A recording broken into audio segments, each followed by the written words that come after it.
Muchas gracias por la presentación. En esta ocasión les voy a hablar de Dexter, el asesino exquisito. La primera vez que escuché a Dexter, personaje de la serie de televisión, hablar de su oscuro pasajero, supe que podía tratarse de una serie interesante para reflexionar desde el psicoanálisis. Conforme fueron avanzando los capítulos, fui constatando que efectivamente no me había equivocado en la percepción.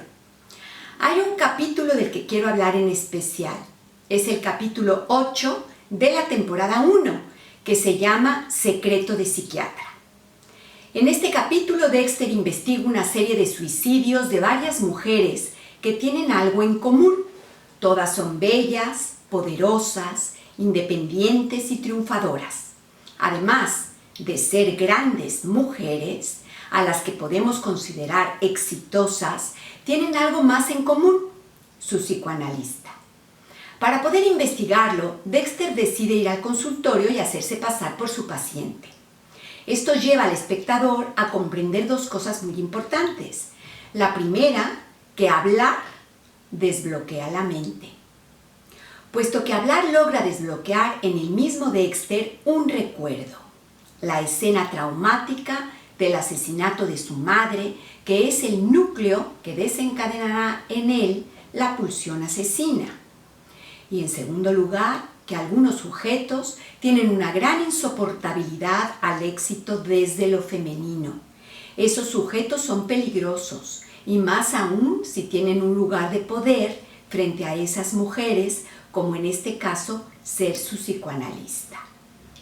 Comento este capítulo para puntuar que analistas como el personaje de este capítulo no existen solamente en la ficción. Lamentablemente, muchas veces llegamos a conocer la mala praxis de algunos porque los analizantes nos hablan de ellos después de haber sido sus víctimas. No obstante, es un alivio que tarde o temprano se llegue a saber lo relacionado con la mala praxis. Pasaré ahora a hablar de los llamados psicópatas. El concepto de un perfil psicológico específico del asesino serial fue introducido por Ressler, quien parte de la idea de que sus comportamientos precursores del asesinato siempre han estado presentes desde la infancia y lo relaciona directamente a la falta de amor, con historias marcadas por problemas de adaptación social y también de abuso infantil. Ressler plantea que el problema del asesino en serie es un problema de amor. En ese aspecto, este autor nos dice lo mismo que el psicoanálisis, en el sentido de que los sujetos somos producto de nuestra historia personal. En la actualidad, el concepto de asesino en serie forma parte del discurso actual. No obstante, el psicoanálisis es renuente a las etiquetas y a los patrones generales. Se intenta más bien investigar y ubicar los pasajes al acto asesino desde las estructuras psíquicas, neurosis, perversión y psicosis. Lo que yo deseo plantear en este texto tiene relación con la frase utilizada por el filósofo inglés del siglo XVIII, Thomas Hobbes: Homo homini lupus. El hombre es un lobo para el hombre. En otras palabras, que en ciertos momentos, cuando se establecen circunstancias específicas, los sujetos pueden sacar lo peor de ellos mismos. Lo vemos constantemente y sobre todo en los pasajes al acto asesino. Cuando un sujeto es confrontado al objeto pequeño a en el sitio de desecho, a nivel de la identificación, puede llegar a descompensarse, angustiarse y en algunos casos puede llegar a asesinar.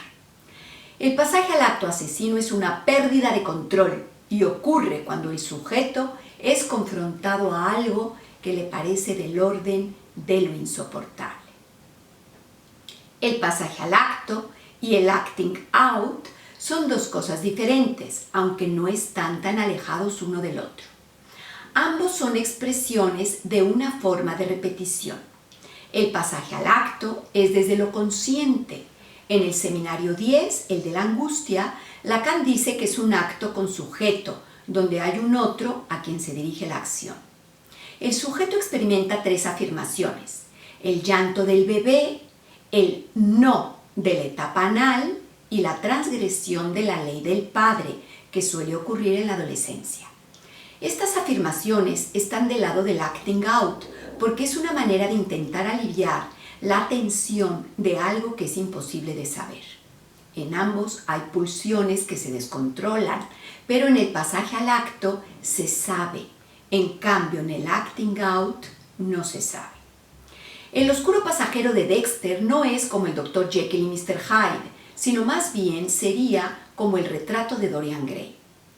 Y es que aquí estamos ante la lucha interna entre Eros y Tánatos, pero con alguna diferencia. En Jekyll y Hyde hay una fragmentación dual, es el problema del doble.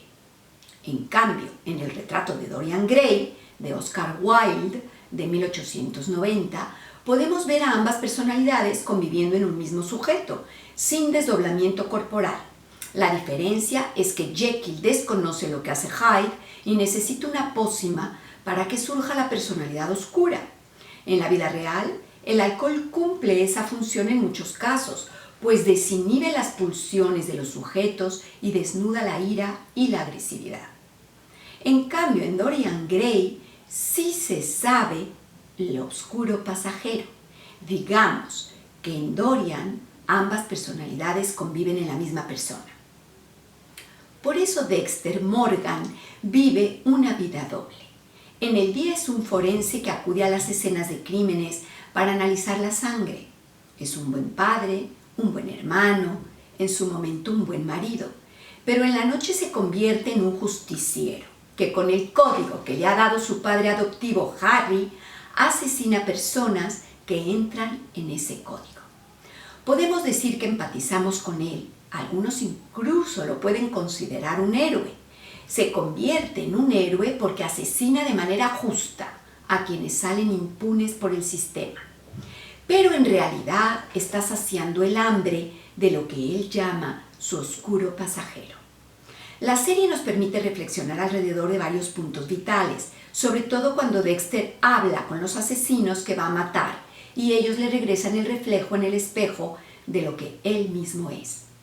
Entonces le surge una pregunta: ¿en qué se hubiera convertido él si la doctora Evelyn Vogel no hubiera instado a Harry a darle el código?